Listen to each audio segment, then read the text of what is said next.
Si Calando po ang presidente ng LTAP. Nakalimutan ko na kung ano yung ibig sabihin ng LTAP. Po ang tatanungin natin. Anyway, Calando, presyo ng petrolyo, masakit na. Kamusta kayo sa sektor ng transportasyon? Magandang hapon po. Ay, magandang hapon po, Colonel, at magandang hapon sa lahat ng iyong milyon-milyon na nakikinig at nanonood sa buong mundo. Calando, hindi nagawang biro to, mataas tong presyo na pinag-uusapan natin. Ano ang mangyayari sa ating mga drivers at operators ng mga jeepney at QB Express? Unang-una, Colonel, ay itong problema na ito ay hindi lang para sa amin, kundi buong sambayan ng Pilipino at buong mundo, itong problema na ito. Kaya kailangan ay yung panawagan na matagal na namin pinananawagan na yung excise tax. Mayroon tayong IVAT, excise tax, may bill na tax ng fuel. So napakataas yung buwis natin sa fuel. Dapat lang naman na bawasan na dahil nga kawawan tao. Dahil unang-una itong problema ng traffic, Colonel. Hindi biro-biro itong traffic na problema natin. Totoo po yan. At saka yung napakataas na presyo ng mga spare parts, lalo na sa fuel at saka yung mga spare parts, na hindi naman po deregulation law, pero isinasabay nila sa presyo ng yung mga spare parts. Kaya pangatlo na problema namin sa Colonel Bong, ay yun pong napakarami na talamak na kulurum na hindi naman nababawasan, kundi lalo pang nadadagdagan magsimula ka sa motorcycle taxi. Di ba? Mga TNBS na napakarami, mga UB Express kuno na tumatakbo na napakarami. So nagtataka lang kaming mga enforcer, bakit na ito dahil kasama ka na siguro dun sa enforcer na sinasabi ko, Colonel. Pero ikaw naman, kinikilala ka namin at ginagalang ng buong transportasyon. Alam mo yan, Colonel. Salamat. Dahil dahil kasama ka na siguro dun sa enforcer na sinasabi ko, Colonel. Pero ikaw naman, kinikilala ka namin at ginagalang ng buong transportasyon. Alam mo yan, Colonel. Salamat. Dahil nga yung mga minsan sa local government, sa kapulisan, na yung mga terminal ng mga kulurum, bakit nananatili na ang balita natin talaga nakikita natin ay GCash na ang dilihensyahan ngayon. Ihuhulog sa GCash yung mga tiwali. Hindi ubra sa iba amin sa'yo, yan, ginagalang ka namin dahil hindi ka kasali sa aming sinasabi na mga kurap na mangungutong na enforcer. Alam mo, Calando, i-text mo sa akin yung mga yan. Kung nasa Metro Manila yan, talagang pupuntahan namin yan. Masabi ko lang sa'yo, papunta na ako dito sa programa ko. May nahuli pa kaming colorum taxi na nasiraan. Ngayon pala, wala ng papel. Tama ka, alam mo, hindi na dapat ginagamit yung mga taxi na yun. Unfortunately, nandiyan pa sa kalsada. Alam mo, wala ng papel, walang prangkisa, walang ORCR, wala lahat. Tapos, ang dugot pa ng taxi. Hindi ko naman alam kung bakit sinasakyan pa ng ating mga kababayan yung mga ganyan. Siguro, wala ng metro yan. Ang ano na lang yan is talagang kontrata and nakakalungkot. Sa problema namin, Colonel Bong, ay yun pong napakarami na e-trike. Siguro alam nyo ito. Oo naman. Na pinapayagan ng mga local government dahil butante daw po nila yan. Alam mo, may may polisiya na tayo diyan na bawal sila sa national roads. Yung looban po hindi na po sakop yan ng MMDA. Yan po ay sa pamamahala na po ng lokal, So hindi ko alam, hindi naman po may LTO regulations yan kung sino pwedeng gumamit yan at kung may lisensya ba dapat. May prangkisa kung gagamitin. Hindi naman po dapat ginagamit yan sa sa public transportation na walang prangkisa, definitely. Katuwiran po nila, panghatid lang daw ng eskwela, di ba? So napakarami na e-trike. Nandyan nakaterminal sa mga mall. sa mga barangay. Kaya nga yan ang tinatawag natin dahil marami yung ginagalang natin ang bantay bayan. Diba? Na sila ho yung mga dispatcher niyan. Pero ang tawag na namin sa mga tiwali na mga dispatcher, Colonel Bong, mga bantay bayan, hindi na bantay bayan, kundi bantay bayad ang tawag namin dyan. Meron pala Yun naman may mga bantay pulis bayan na pala. mangungutong, ang tawag namin dyan na hindi na kapulisan, kundi katulisan. Well, alam mo, Masakit man bitawan na salita, Colonel, nga pero eh. napakabigat. Alam mo, mga kaibigan din natin sa serbisyo, pero kalado, hindi naman natin nilalahat yan. Meron talagang mangilan-ngilan, siguro. Pero hindi na naman na pinapayagan ng gobyerno na magpatuloy sa pagsiservisyo mga kutongero tsaka mga korap. Palgo, kung meron talaga kayo nakikita, isumbong nyo. Kasi hindi naman na, lalo na sa MMDA,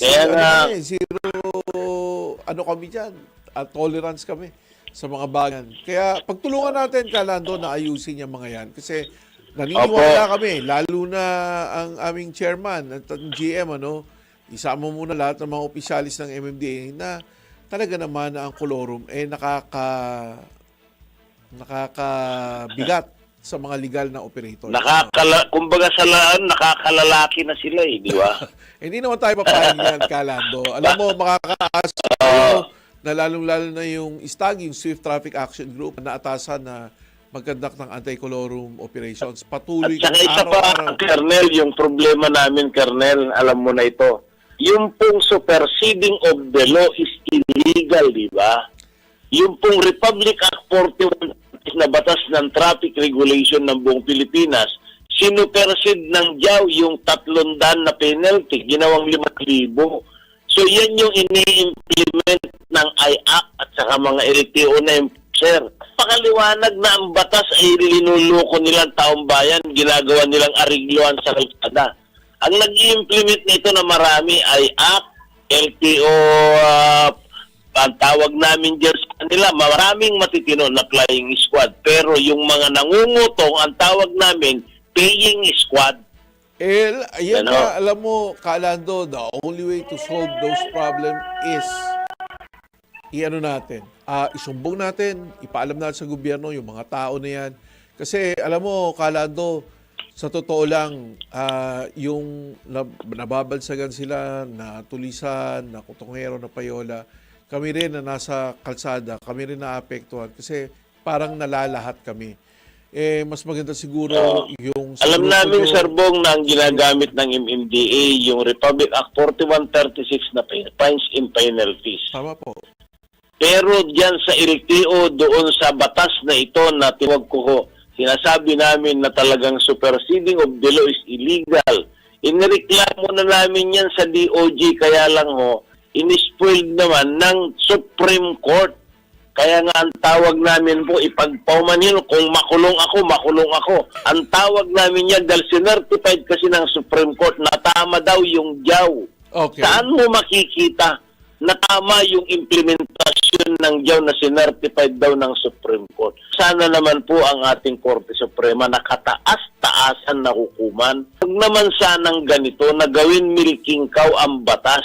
Dahil ang tawag namin dyan sa JAW na yan, hindi po batas yan, gatasan ang taong bayan dyan, Colonel. Bakit hindi po natin inapila yung with finality na po ba yung decision ng Supreme Court? O baka pwede pang... Matagal na namin inapila, kaya sumulat na po ako ngayon, pinareceive ko na kahapon, na-receive na sa Malacanang, dahil humihingi na po kami ng saklulo sa ating kagalang-galang na Pangulong Bongbong Marcos na ako sa bumoto ng kampanya sa ating Bongbong Marcos. Kaya lalapit na kami sa kanya dahil nga idinulog na namin lahat ng problema namin, idinulog na namin sa ating mga kapulisan, sa LTO, sa kay General Nartates, at sa kay lahat panahumpan nila Secretary Tugadi yung mga problemang yan. Ngayon hindi na puputol kundi lalong lumalala ang kutungan dito sa ating bansang Pilipinas. Kaya ang sabi ko, ang problema sa ating bansang Pilipinas, magkano lahat yan ang katapat? Alam mo, Kalando, nakakalungkot yung sa mga kwento mo na may mga nangyayaring ganyan, lalong-lalo na sa ibang ahensya. Opo. or maaring sa aming ahensya din. Pero only way for us to solve this, magtulong-tulong tayo. Tulungan nyo kami na mapagserbisyo kayo ng mas maayos. Alam mo, mangyayari lang to kung isusumbong nyo yan, ipapagawa. Alam mo, Colonel, mawalang galang po sa iyo. Nag-submit ako at bibigyan kita ng kopya. Yung Bantay Rota Cleansing Program na sinasabi ko, isinadmit na namin sa LTO, isinadmit na namin yan sa DOTR, isinadmit na namin sa LTFRB. Ngayon, bago, sasubmit ko lang kahapon kay Chairman Vigor Mendoza. Yun. Ang puso ni Cleansing program. Chairman, ang puso ni Chairman Vigor Mendoza nasa transportasyon. So, palagay ko may kakampi ka diyan. Oo, si Atty. Vigor talagang kahapon nag-usap kami personal na pinuntahan ko sa kanya dahil nakipag-sit ako ng appointment. Ayun. Kasama kay Executive Vice President. Ay sabi niya, asahan mo, sabi niya, Pangulo.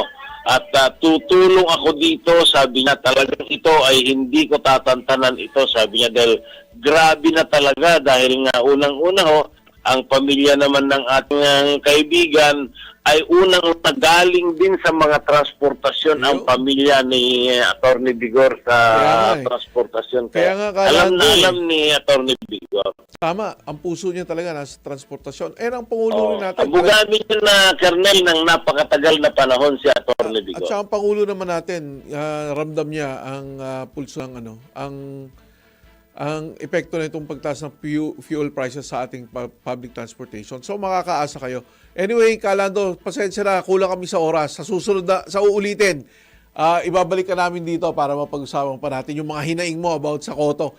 Ang ano namin, itong presyo ng petrolyo, paghandaan natin. Ang Pangulo naman, nagsanda kung pwede siya tulungan ng Kongreso at ng Senado na bigyan siya ng authority para tanggalin ang excise tax. So, abangan natin yan, Calando, para sa atin.